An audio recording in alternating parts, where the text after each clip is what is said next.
Bien sûr, de crypto, les infos crypto pour ceux qui n'ont pas le temps. Encore une gifle sur nos portefeuilles crypto, les gars. Mais c'est une bonne nouvelle. Je vais vous expliquer pourquoi, en tout cas, une théorie que je vais vous donner qui pourrait vous mettre un petit peu d'opium. Mais sinon, comme d'habitude, les gars, des petites corrections de 2 à 10%, c'est légion du côté du marché des cryptos. Donc, les pas de panique.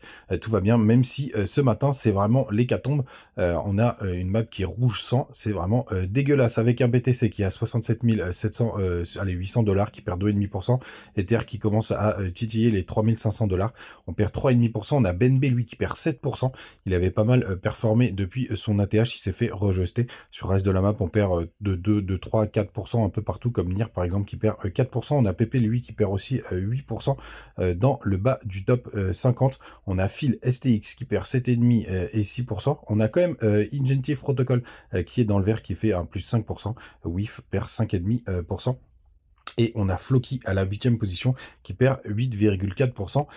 On a notre ami Théo qui n'est plus dans le top 50. Du côté du BTC en daily, une bougie bien dégueulasse qui a défoncé le support qu'on avait aux alentours des 69 200 dollars. On est en train de retester une autre partie de middle range qu'on a juste ici, donc il y a une grosse zone vers les 67 500.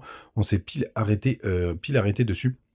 On va voir ce qu'on a du côté d'Ishimoku, notre meilleur ami en daily, et on a traversé pour le coup aussi la Kijun, donc ça c'est plutôt une mauvaise nouvelle, hein. On est en train de reperdre, on a perdu la Tenka d'ailleurs qui nous a rejeté il y a hier tout simplement, et la Kijun. Le prochain support, on est dessus, hein.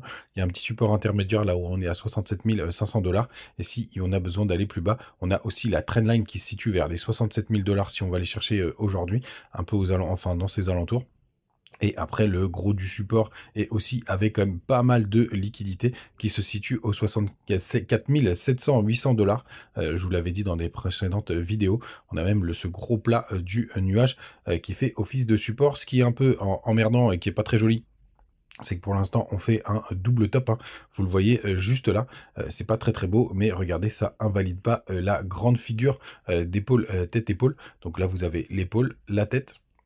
On va le faire comme ça, épaule, tête, et vous pouvez avoir une autre épaule qui se forme, et avec cette target qui est toujours aux alentours des 90 000 dollars. Du côté du RSI, on est en train de travailler une grosse zone, hein. Il faudra attendre la clôture de ce soir justement pour voir ce que ça donne, puisque vous voyez, on a pas mal travaillé cette zone par le passé. Donc pour l'instant, RAS, pas d'inquiétude, même si ça fait toujours mal ce genre de correction sur nos portefeuilles. Pour le coup, moi je suis à quelques milliers d'euros quand même qui se sont évaporés en quelques jours, mais rien de bien méchant.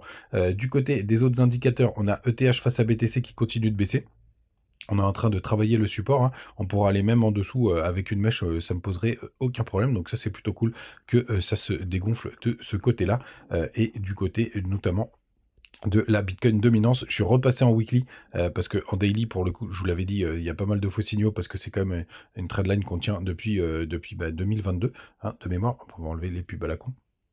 Depuis novembre 2022, regardez, c'est magnifique. Donc il faudra attendre surtout la clôture weekly pour ce retest. Hop, parce que si on passe en daily, on peut considérer qu'on est en train, même pas de la breaker quand même, parce qu'on est quand même sur la grosse zone. Donc c'est le weekly qui fera office d'information importante, et on peut continuer de slider dessus, hein. On peut même remonter jusqu'au 22 juillet au 56%, 57%. Ça peut être un scénario. C'est pas celui que je privilégie, mais pourquoi pas. Le BTC, il fait bien ce qu'il veut et il s'en fout de ce que pense Cryptopsy. Du côté d'ailleurs de Cryptopsy, qu'est-ce qu'il en pense de tout ça? Il vous partage les news AI tous les matins, avec toutes les infos qu'on a, que notre intelligence artificielle a récupérées, hein. Vous pouvez retrouver toutes ces infos du côté du Telegram, avec pas mal de news. Il y a même les sources. Et vous avez les petits bonus du côté de BitGet, BitGeeks, Bitmart et Mexé. Donc n'hésitez pas à nous rejoindre sur le Telegram. Du côté de notre ami des liquidations, et c'est là où je commence la bonne nouvelle. Pourquoi ce serait une bonne nouvelle? Tout simplement qu'on a été chercher toute la liquidité, une grosse zone de liquidité. Regardez, on a tout pris. C'est vraiment très très propre, hein. Quand on se demande est-ce que ça a un intérêt de regarder ces maps-là, regardez, il y avait une grosse zone juste là, on est tout allé chercher. Donc ça c'est plutôt une bonne nouvelle. Et pourquoi c'est une bonne nouvelle? Parce que demain, on a des grosses informations du côté de la liquidité, notamment avec les taux d'intérêt. Donc c'est plutôt cool qu'on a fait le ménage juste avant, parce que ça peut nous faciliter un pump si jamais on a des bonnes nouvelles du côté du core CPI et aussi du côté des taux d'intérêt.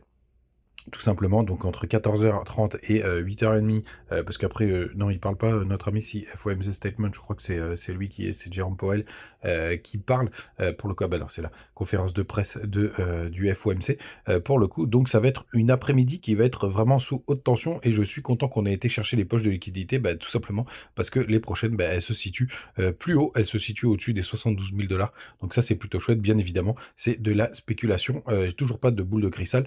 Si vous voulez avoir des infos sur le futur, il faut aller voir une voyante et bonne chance à vous.